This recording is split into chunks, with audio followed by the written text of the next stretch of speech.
اللہ تعالیٰ نے یہاں بنی اسرائیل والے واقعے میں فرمایا کہ یہ جو جہاد میں مال خرچ کیا جاتا ہے یہ قرض ہے، واللہ یضاعف فیضاعفہ لہ، اللہ تعالیٰ اس کو بڑھائیں گے. تو اللہ تعالیٰ کتنا بڑھائیں گے؟ انسان کو ہر چیز کا تجسس ہوتا ہے نا کہ اس کو ہر بات تفصیل سے پتہ چلے. تو اتنا کہہ دیا کہ بڑھائیں گے، اب ذہن میں مختلف قسم خیالات ہوں گے کہ 1 گنا بڑھے گا، 2 گنا بڑھے گا، کتنا بڑھے گا آخر؟ انسان اس کا بھی علم چاہتا ہے.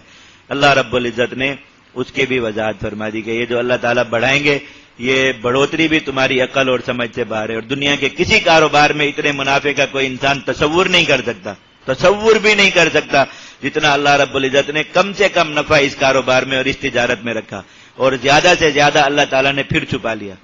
وہ اللہ تعالیٰ کے اپنے علم میں کہ اللہ رب العزت کتنا عطا فرماتے.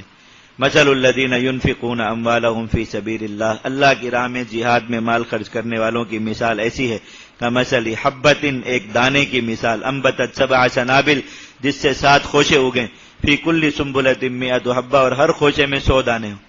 ایک گندم کا دانہ زمین پر ڈالا جاتا ہے، اس سے ایک پودا نکلتا ہے، اس پودے پر 7 بالیاں ہیں اور ہر بالی میں 100 دانے ہوں، تو اس ایک دانے سے کتنے دانے نکلے باہر؟ 700.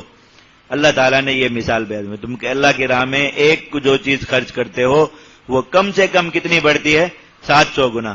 واللہ یضاعف لمن یشاء، اور اس پر بس نہیں، اللہ رب العزت جس کے لیے چاہتے ہیں اس سے بھی بڑھا دیتے ہیں، اس کے اخلاص کو دیکھتے ہوئے اور اس وقت کو دیکھتے ہوئے جس وقت میں اس نے خرچ کیا کہ یہ مشکل کا وقت تھا یا آسانی کا وقت.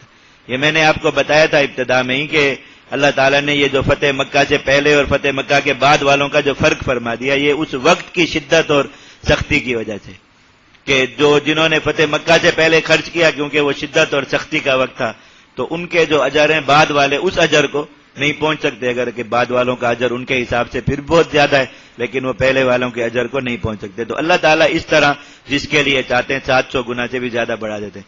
ابو داؤد شریف میں روایت ہے کہ حضرت سیدنا عبداللہ ابن جابر ابن عبداللہ رضی اللہ تعالیٰ نے نبی کریم صلی اللہ علیہ وسلم سے پوچھا کہ اس سے زیادہ اجر کتنا ہوتا ہے. نبی کریم صلی اللہ علیہ وسلم نے فرمایا کہ ایک آدمی نے جہاد میں اپنا مال خرچ کیا، خود جہاد پر نہیں گیا، تو اس کے لیے کم سے کم جو اضافہ ہے وہ 700 گنا ہے.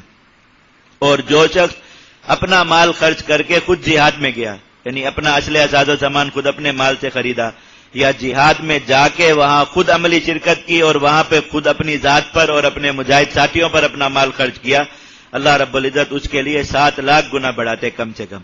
اور پھر اس میں بھی فرمایا واللہ یضاعف لمن یشاء، جس کے لیے اس سے بھی زیادہ چاہیں گے اللہ رب العزت بڑھا دیں گے. اللہ رب العزت کی زیادتی کی کوئی حد نہیں.